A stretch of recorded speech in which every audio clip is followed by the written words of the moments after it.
Gentlemen, good evening. For the next question, we'll begin with you, Mr. Rauner, and we'll continue on down the line. Illinois has been maligned for a perceived poor business climate. Governors from other states are running ads trying to convince businesses to leave.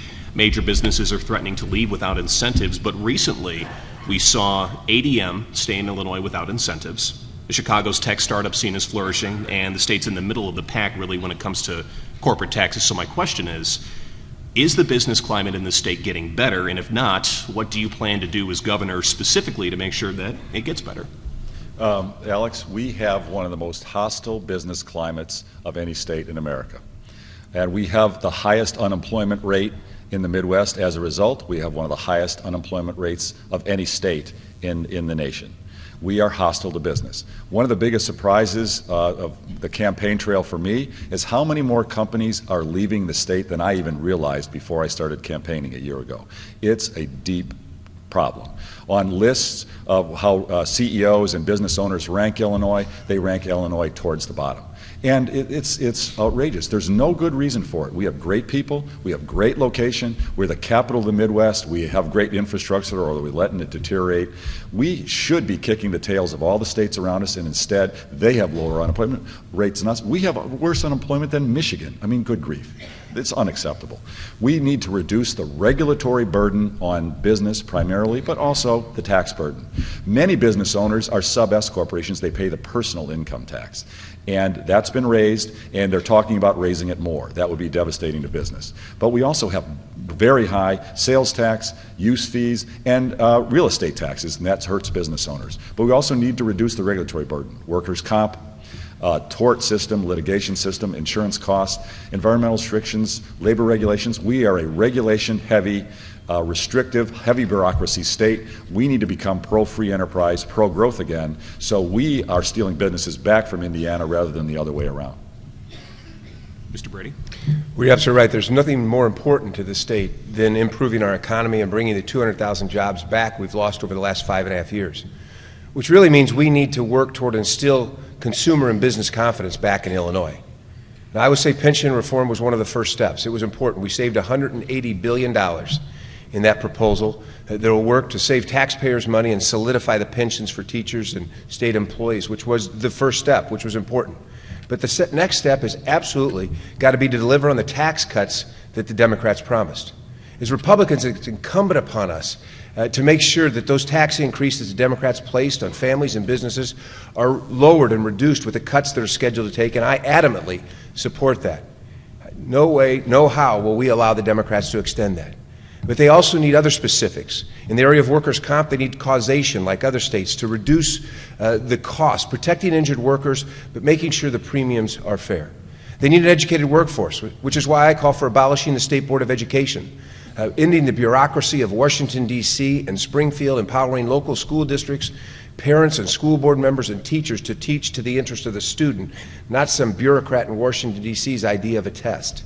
We can make this the greatest state in the nation, but we have to do it by building consumer confidence. Once we build consumer confidence, the businesses will reinvest and take advantage of all the wonderful assets we have, starting with our great workforce and our people. Mr. Rutherford? Great. Well, let me start off that I've been 25 years in the private sector. I've been honored to be a citizen legislator, but I've served in the private sector with a Fortune 100 company that deals with small companies and large companies. So I come from an understanding like that. The other is a comment you made in regards to incentives. My contention is I want all these marquee companies to stay here in the state of Illinois, but we don't need to have special legislation drafted for just one company. If you're going to change the law because it's good for one company, change the law so it's all applicable for those of that same type of a company. Number three in this, we got to stop this negative attitude. Everybody's talking about how bad Illinois is. This is a great state. We've got so many things to offer, and let me tell you what I'll do as governor. Number one, I will be appointing directors of state agencies, boards and commissions, that their chief priority is to do their job within their agency, natural resources, aging, revenue, whatever it may be, but they will be responsible to me to help create a job and retain a job, not be the barrier to a job. Number two, my lieutenant governor, Steve Kim, will be in charge of the Governor's Office of Job Creation and Retention.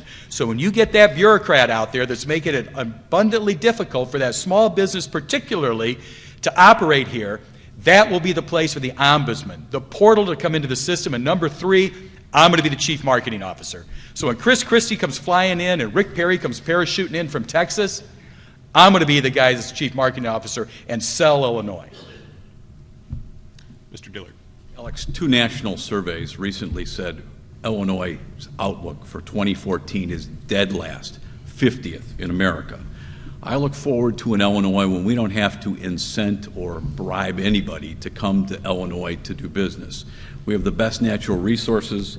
We are the capital of the Midwest, and we must get back our competitive advantage around the Midwest from our neighboring states. Along that line, my vision of this state is to make us a destination economy for people that create jobs. We are overtaxed, and we are greatly overregulated. My lieutenant governor candidate, who is here today, Jill Tracy from Quincy, her family started out of the back of a station wagon, and today they employ 2,000 individuals in the state of Illinois, 4,000 nationally. Jill Tracy and her Dot Foods business, in agriculture, redistribution business, knows what it's like every day to have to compete against Missouri or Indiana or the rest of the 50 states. And she's going to have another title. In addition to being the lieutenant governor, she's going to be known as the repealer. And she's going to travel this state meeting with families and farmers and businesses, small and large, and saying what regulations stifle economic development of your business in the state of Illinois. So I look forward to the day we don't have to incent anybody to be here. I'm the sponsor of the Boeing legislation that brought them to Chicago and Navistar from Fort Wayne, Indiana to my district, but we always have to remember that small businesses need to also have the kinds of incentives that the big guys get.